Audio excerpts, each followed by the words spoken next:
Hello friends, good morning, Radhe Radhe. कैसे हो आप सब? उम्मीद करती हूँ आप सब अच्छे होंगे। मैं भी बहुत अच्छी हूँ।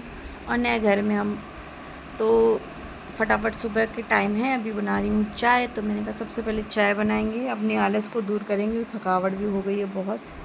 तो इधर मैं और मम्मी ही हैं, तो इधर मैं चाय बना लूँगी। अभी सामान वामान कुछ भी सेट नहीं किया क्योंकि करनी है किचन की सफाई।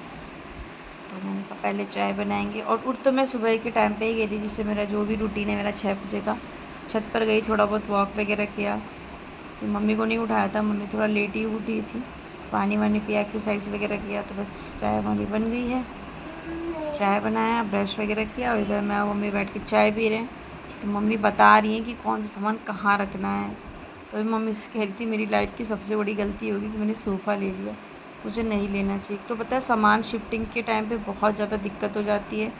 दूसरा सामान की ना सब ऐसी की तैसी हो रखी है, कितना भी संभाल के इसको लेके आओ, उसमें स्क्रैच तो पड़ ही जाते हैं। तो मेरी मम्मी कहती कि बेड इधर बनवाना है, तो वही बात कर रहे थे कि सिंगल बेड बनेगा कि डबल बेड बनेगा, और डबल बेड बन जाएगा तो ये सोफ़े कहाँ जाएंगे। तो वही बता रहे कि कहाँ जाएगा, रूम छोटा हो जाएगा। सिंगल रूम बनेगा तो हम 4 लोग आ नहीं पाएंगे क्योंकि सर्दी में बहुत दिक्कत होगी। तो यही सारी बातें हो रही थी। चाय वाय पिया, उसके बाद हम और मम्मी लग गए अपनी रसोई को साफ़ करने में। और उसमें सच बता रही हूँ दोस्त, मैंने अपनी लाइफ में इतना गंदा किचन कभी फेस नहीं किया। पता नहीं, 1 ही 1.5 महीना हुआ है कह रहे रूम खाली हुए। इतना गंदा कि पता नहीं काम वाम लगा था उसके वजह से हो गई इतनी गंदगी। बहुत गंदा रूम, मतलब किचन। मम्मी नहीं होती तो एकदम पागल हो जाती। तो बस वही है कि ऊपर से लेके पूरी और एक चीज़ में ये अच्छी है कि इसकी दीवारें बहुत अच्छी हैं। अगर दीवारों को भी मैंने ना सर्फ लगा, मतलब साबुन लगा के, और इसी ब्रश से, ये ब्रश मैं लेके आई थी कि मुझे पता था इस ब्रश की बहुत ज़रूरत लगने वाली है। तो जो भी मेरी ज़रूरत के सामान थे मैं पहले से इकट्ठा करने लगी थी, लगा के टाइल्स को और दीवारों को, और जो अगल बगल कैबिनेट वगैरह थे उस सबको मैंने सब धो डाला। जो निकलने वाले थे तो उनको निकाल के रात में ही मम्मी ने धो दिया था, तो वो सूख गए हैं। जो नहीं निकलने वाले थे उनको भी मैंने इसी ब्रश से रगड़ रगड़ के दीवारों को सब अच्छे से धोया। सिर्फ मैं आपको इसका 10 मिनट का ब्लॉग दिखा रही हूँ, लेकिन सच बता रही हूँ, इस किचन को साफ़ करने में कम से कम 2.5 से 3 घंटा लगा था। हम और मम्मी 9 बजे गए थे, किचन में घुसे थे, और हम लोग इस किचन को 1 कि 1.5 बजे निपटा पाए थे। इतना गंदा, इतना गंदा, इतना मतलब सफाई मांग रहा था ये कि मैं आपको क्या बताऊँ। ये वाला एरिया भी देखिए, सब मतलब मैंने अच्छे से रगड़ रगड़ के साफ़ कर दिया है। बट मेरा ना अभी मन नहीं मान रहा है, क्योंकि इस तरह का किचन मैंने कभी यूज़ नहीं किया। मैंने हमेशा ओपन किचन ही यूज़ किया है, और यहाँ पे चूहे बहुत हैं, तो वो सबसे ज़्यादा गंदा करते हैं नीचे के हिस्से को। तो मैंने ये सोचा है कि जो भी होगा, मेरा सबसे नीचे वाले ड्रॉर में मैं कभी कोई सामान नहीं रखूँगी, चूहे बहुत गंदे कर देंगे। सारा सामान मैं ऊपर ही रखूँगी, और कुछ ज़रूरी के जो भी सामान होंगे। मेरी आवाज़ आपको थोड़ी चेंज लग रही है क्योंकि मैं ना बहुत ज़्यादा थक गई हूँ। और रात के समय बज रहे हैं 12, और रात 12 बजे ही मैं अपना एडिट कर रही हूँ ब्लॉग मेरा बन गया है, पर एडिट नहीं कर पाई क्योंकि मैं सैटरडे को चली गई थी मम्मी के घर।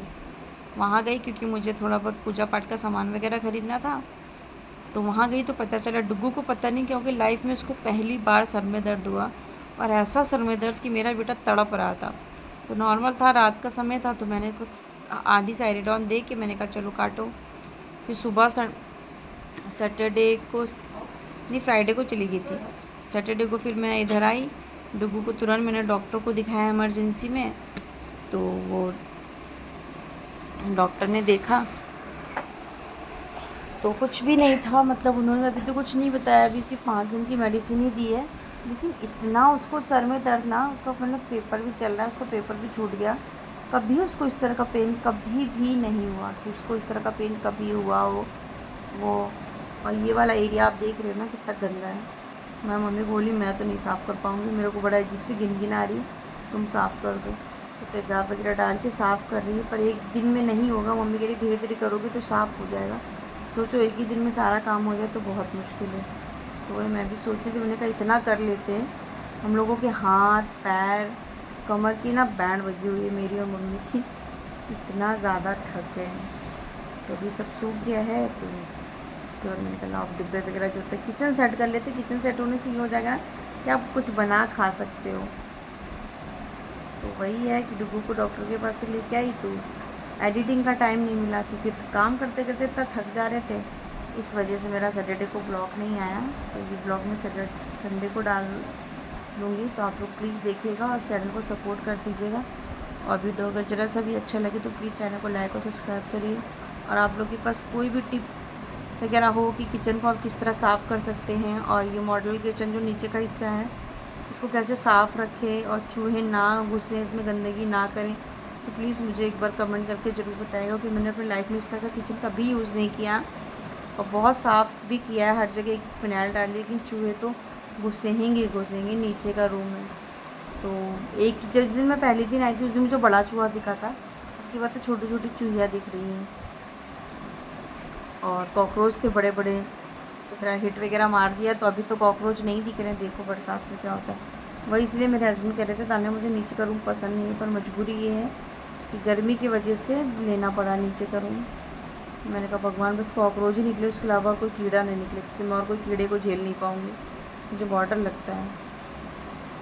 वहाँ वाले रूम में भी जो हम लोग गए थे तो स्टार्टिंग में बहुत कॉकरोच थे, कॉकरोच के बच्चे इतना परेशान हो जाते थे कि मैंने मेरे भाई ने मिल के ना पूरे घर में पेंट किया था। पेंट करने के बाद घर पूरा साफ़ हो जाता है ना, उसकी स्मेल वगैरह होती है, उससे काफ़ी मर जाते हैं। उसके बाद फिर एक भी कॉकरोच नहीं, वरना 2 साल तक तो हम लोग इतना परेशान हो गए थे। हिट लगाते थे, किचन में कॉकरोच, कमरे में कॉकरोच, यहाँ तक बिस्तर वगैरह में भी हम लोग को कॉकरोच चढ़ जाते थे। तो हमने रोज़ अपने भाई को बोला ऐसे नहीं जाएगा, इसको ना अच्छे से सफाई करनी पड़ेगी। तो वाले रूम में भी हम लोगों ने घर में दोनों रूम किचन में हम भाई बहन ने मिल के पुताई कर डाली। तो ऊपर का हिस्सा मेरा भाई करता था, नीचे का हिस्सा मैं करती थी। तो फिर उसके बाद उसमें सारे कॉकरोच चले गए थे। तो इसमें मैंने अंकल को बोला था कि आप करवा दो, पर कह रहे हैं कि थोड़ा महंगा वाला पेंट है तो उसमें थोड़ा टाइम लगेगा, तो अभी तुरंत नहीं करवा सकता, बाद में कभी देखूँगा। मैंने कहा ठीक है, इतना किसी को फोर्स करना भी सही नहीं है, और घर फ़िलहाल इतना गंदा नहीं है। बट हाँ ये है कि एक बार हो जाता है ना तो और भी जो गंदगी वगैरह थी वो निकल जाती है। और ये मैंने मीशो से मंगाया था होल्डर सामान रखने के लिए, काफ़ी अच्छा उस समय डिस्काउंट चल रहा था। मैंने आपसे कहा था ना कि मैंने अपने घर के लिए बहुत सारा सामान मंगाया, तो मुझे 200 में 4 मिल गए थे। वैसे तो हमें लगता है सर 150 का एक है, क्या पता नहीं, पर ये मुझे 200 के 4 मिल गए थे। तो एक मैंने किचन में लगा दिया और एक मैंने कमरे में। सबसे अच्छी चीज़ ये है कि इसको कील वील गाड़ने की टेंशन नहीं है, अच्छे से इसमें पीछे स्टिकर रहता है, उसको चिपकाओ और अच्छे से हैंग कर दो बस। लेकिन मैंने एक गलती कर दी थी, जब मैंने लगाया तो मैं अच्छे से दबाया नहीं था, तो एक बार गिर गया था। फिर दूसरी वाले मैंने इसको अच्छे से लगाया। अब हम लोग इधर आ गए हैं, तो ये वाला बाहर का एरिया है, तो यहीं पे बॉक्स वगैरह मैंने कहा मम्मी कल सेट करवा देते हैं, जो भी कपड़े वगैरह उसको बाहर डाल दो, मतलब सेट कर लो, कमरा खाली हो जाए, उसके बाद ही रूम सेट होगा। तो मैंने भी सोचा चलो ठीक है यही काम करते हैं। तो किचन वगैरह करके अब हम लोग लग गए थे इधर। तो बॉक्स पहले बाहर लेके, अब बड़ा वाला सोफ़ा मेरा भी बाहर ही पड़ा है, उसको फिर ये सब करने के बाद फिर कमरे में धुलाई वुलाई करी, उसके बाद ही फिर सोफ़ा अंदर लेकर गए। तो हो जाती है कभी कभी गलतियाँ। मैं तो आप लोगों को से यही कहूँगी, अगर आप किराए के घर में रह रहे हो, बार बार रूम शिफ्ट करना पड़ता है, तो बस उतना ही सामान लो जितनी आपको ज़रूरत है। मेरे पास लिमिटेड ही सामान है जो ज़रूरत का, बट मैंने सोफ़ा लेके मैं बहुत पछताई। हस्बैंड बोल भी रहे थे, तुम्हें मैं उस टाइम मना भी करा था सोफ़ा मत लो, पर मैंने कहा मैं ना चेयर वगैरह से बहुत ज़्यादा ऊब चुकी थी। कई बार मैंने 3 से 4 बार सेट लिया चेयरों का, सब मेरे घर में टूट गई। तो मैं खिसिया गई थी कि 3-3 4-4 हज़ार की चेयर लो और वो टूट जाती है। मतलब टूटती भी क्या है, कोई झूल रहा है, कोई क्या कर रहा है, ऐसे में करने के उसका पूरा सेट बिगड़ गया। तो मैंने कहा गुस्से में मैंने कहा अगर लूँगी तो सोफ़ा ही लूँगी। तो खैर चलो, ये सब तो है अपना लगा रहता है। ये देखिए इस एरिया को मैंने कितने बढ़िया से सेट कर लिया है। और इधर मैं आपको अपनी किचन दिखाती हूँ। तो जो भी एक्स्ट्रा मतलब डिब्बे वगैरह तो मैंने ऊपर रख दिए। अभी पॉलीथीन छोटी पड़ गई थी तो ऊपर सिर्फ न्यूज़पेपर लगाया, इस एरिया को मैंने अच्छे से लगा दिया। इधर काफ़ी लंबी अलमारी थी तो इतने सारे डिब्बे हो गए मेरे। ये बर्तन मैंने धो के रखे, अभी सूखेंगे तो इनको लगाएंगे, मतलब मम्मी ने धुले हैं। और ये देखिए अभी सब बिखरा हुआ है, लेकिन धीरे धीरे ये करके सेट करेंगे, कोई चीज़ एकदम से नहीं हो जाती। और इस तरह की किचन है, बट मुझे बिल्कुल पसंद नहीं है। अपना खुद का करो तो आप अपने हिसाब से बनवा लो, सफाई कर लो, चूहे वूहे की व्यवस्था कर लो। पर चलो धीरे धीरे आदत पड़ जाएगी फ्रेंड्स। ये जो भी एक्स्ट्रा सामान थे मैंने इसमें रख दिए। तो आप लोग प्लीज़ मुझे कमेंट करके बताइएगा कि आपको मेरी न्यू किचन कैसी लगी और मैंने ठीक ठाक से सामान रखा है या नहीं रखा। अगर कुछ भी गड़बड़ लगता तो प्लीज़ आप मुझे कमेंट करके बताइएगा। चलिए कल मिलते हैं नया ब्लॉग के साथ। ब्लॉग पसंद है प्लीज़ चैनल को लाइक और सब्सक्राइब करिएगा, बेल आइकन दबा दीजिए ताकि समय से आप लोगों को मेरे चैनल का नोटिफिकेशन मिलता रहे। Good night and Radhe Radhe, शुभ रात्रि दोस्तों।